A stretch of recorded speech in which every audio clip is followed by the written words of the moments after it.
Join the conversation by calling in at 476-1045 or tweet into the show at 1045 The Team. It's Big Board Sports with Roger Weiland on 1045 The Team. Daniel Popper, New York Daily News, covers the New York Mets, joins us here on Big Board Sports 1045 The Team, ESPN Radio. With news yesterday, Sandy Alderson will be taking a leave of absence due to the recurrence of cancer. We wish nothing but the best for Sandy Alderson for sure, and that's the sentiment up and down the team and the front office, and including Jeff Wilpon, the owner, and someone who's been covering this team for a long time. Daniel Popper joins us here on Big Board Sports. Daniel, Roger Weiland, along with Eric Hanneman here on ESPN Radio in Albany. Good morning. Good morning. Thanks for having me on, guys. Appreciate it, Daniel. Thank you. Did first of all, did the news that Alderson came out with catch everyone by surprise yesterday? Yeah, everyone, not just the media, the players and coaches on the Mets as well. He actually told the team in the clubhouse about the recurrence of the cancer maybe 10 minutes before he walked into the press conference room with COO Jeff Wilpon and delivered the news to the media. So it was a shocking day all around at Citi Field yesterday. Obviously, Sandy was first diagnosed with cancer in 2015, but he had undergone surgery and chemotherapy and had been cancer-free for a year. As far as anyone knew, he was healthy. And so, obviously, yes, this was shocking to everyone. And then on top of that, he was relieved of his duties. And at this point, it doesn't seem like he's coming back. Sandy himself said that based on the merits, a return is not warranted. But above all else, first and foremost, I think everyone's worried about his health and him, winning this battle. Yeah, there's no question. And the good news is he did say, Sandy Alderson, that he'll have surgery this summer and the prognosis is good. So that is certainly a number one of importance. But then you're right. In a lot of ways yesterday, Daniel, he kind of conceded that he might never return, and you really believe that we've seen the last of, no matter what the test results and everything, the surgery, even if everything goes according to plan and he's good to go, that because of this season, and he said merits, that we will not see him back as the general manager of the Mets. Yeah, I believe his time with the Mets is done, and it was sort of an awkward exchange at the press conference yesterday. Jeff Wilpon was asked if health permits, would Sandy Alderson return to his role as general manager? And Jeff Wilpon said, first and foremost, we're worried about his health and his family. The reporter then asked the follow-up question, but what about if health permits? And Jeff Wilpon offered the same answer again, which was, to me, very telling. I think the Mets and the front office and ownership and fans have high expectations for this team coming into the season. I think Sandy Alderson and Jeff Wilpon expected this team to contend. And at this point, they're in the basement of the MLB. They are among the worst teams in the league. Pretty much all of Sandy Alderson's free agent signings have not even come close to performing at the level they expected them to. And at this stage, the Mets have missed the playoffs in 5 of Sandy's 7 full seasons. Obviously, they made that World Series run in 2015, but the team has not won 80 games in 5 of those 7 seasons. And that kind of losing will eventually run a general manager out of town. And he also said that he would not be involved at all now, no matter what the outcome of all of this is in the day-to-day operation. You could call him if you want, but it's now been turned over to what? A party of 3, Daniel, which I find very interesting. They don't name one guy, but they've got 3 guys that are all going to try to get this job done. Yeah, well, that's how it's going to work on an interim basis. John Rico, the assistant GM, it seems will be the point man, but Omar Minaya and JP Ricciardi, special assistants to Sandy Alderson, and before he obviously was relieved of his duties, will have input on final decisions.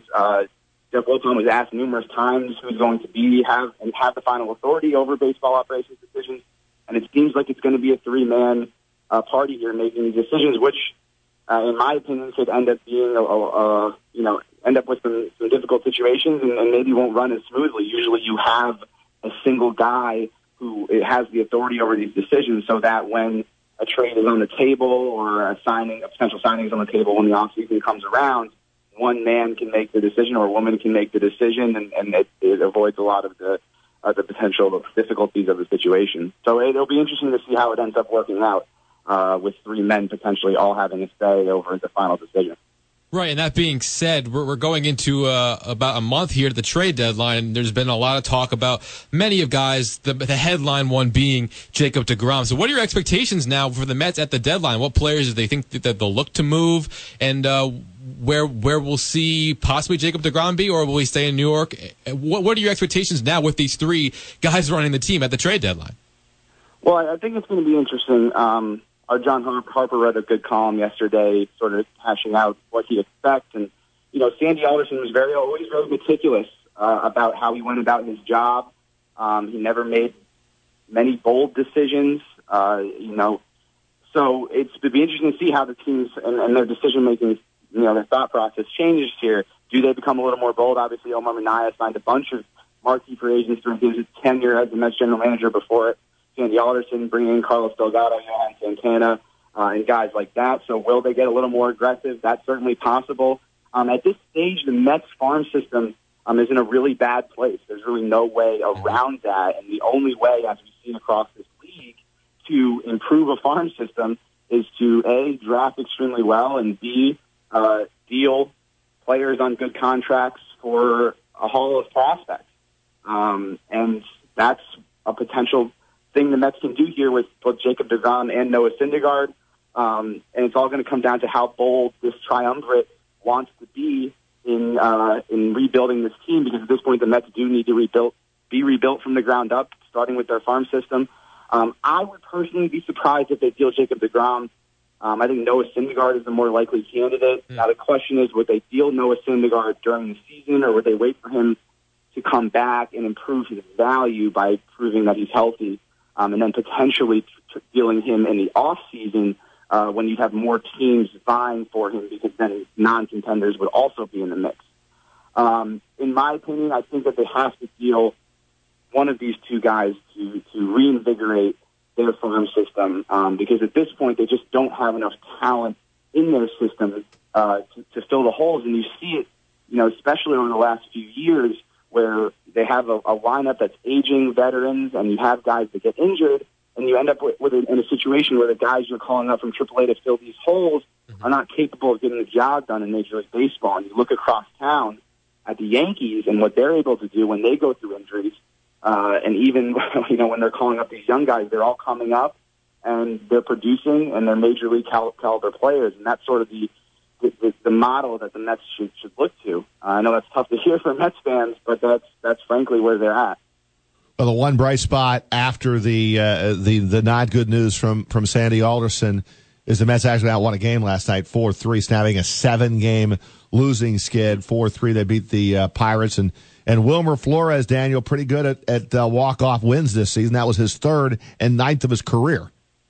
Yeah, tying David Wright for the most all time. I mean, the guy just gets up in those spots and gets the job done. And I thought it was interesting when Mickey Callaway said after the game, he believes that Wilmer's swing allows him to be productive in those kinds of situations. Not as much his mindset, but more because his swing is so short, he's able to attack mistake pitches in the zone, hanging breaking balls, high fastballs, and put good contact on the ball in those situations. But he's got a knack for it, and this is a guy who sort of developed this mythical sort of persona about him among Mets fans. He's a legend.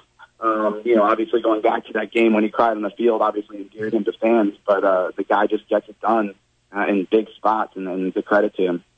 I don't know how this season is going to play out. It doesn't look very good right now, obviously. But one thing I think Met fans would like to see, Daniel, is David Wright to make an appearance and get back on the field and maybe bring some closure to his career. I know a lot of this is about money, but at the same time, I know he's been working like crazy, and he's had one obstacle standing in the way after another. He took batting practice for the 2nd straight day. What do you think the next step is for David Wright? Do you think Met fans will see him back on the field this season? I don't know. It's really hard to say, just given his injury history, the nature of the back injury, the spinal stenosis that he's dealing with. It's such a debilitating injury. But this is basically as far along as he's gotten since he first went down with that injury in 2015 and was diagnosed with spinal stenosis. in terms of, being off the field and what he's able to do. He hit 2 straight days in the cage. Yesterday he was hitting on the field, taking swings. He's fielding, he's throwing. Now, he doesn't look particularly comfortable while he's throwing or making movements, but he's certainly trying as hard as he can to get back on the field. And it's possible, if he doesn't suffer a setback here, that we could see him this season. But obviously that's a big but, because he's suffered so many setbacks when it comes to this injury over the course of his career, particularly in the last 2 years. And then one more for me, Daniel, and this could, this might be closer than David Wright, and that is Tim Tebow. I guess doing really well in Double-A Binghamton. What are you hearing about Tebow, and do you think this could be the season that we see Tebow on the field at Citi Field? Well, he's had a very productive June in Double-A, and the real question is, and this is, in my opinion, is if the season really ends up free-falling here, and the Mets end up being in the gutters, the Wilpons are going to need to find a way to get people in the seats. Last year, towards the end of the year, not many fans were showing up to games. You could get tickets in the lower bowl for under $10. So they had a real issue with getting people to come to the park, which is something that happens when you have a team that's out of contention. And one way to fix that problem is potentially calling up Tebow later in the season. Will it happen? I think it's a possibility. I don't think if he's not up here, it won't shock me. If he does end up here this season, it wouldn't shock me. I wouldn't say it's an impossibility. It's certainly something that we could see happen here over these months if the season really ends up in a bad place, which is it's trending in that direction right now. Dan Popper, always a pleasure. Appreciate the insight, info. New York Daily News. Thanks for a few minutes on Sandy Alderson, on the Mets, and on Tim Tebow. You got it, guys. Thank you, man. Appreciate it. That's Daniel Popper, New York Daily News, New York Mets beat writer.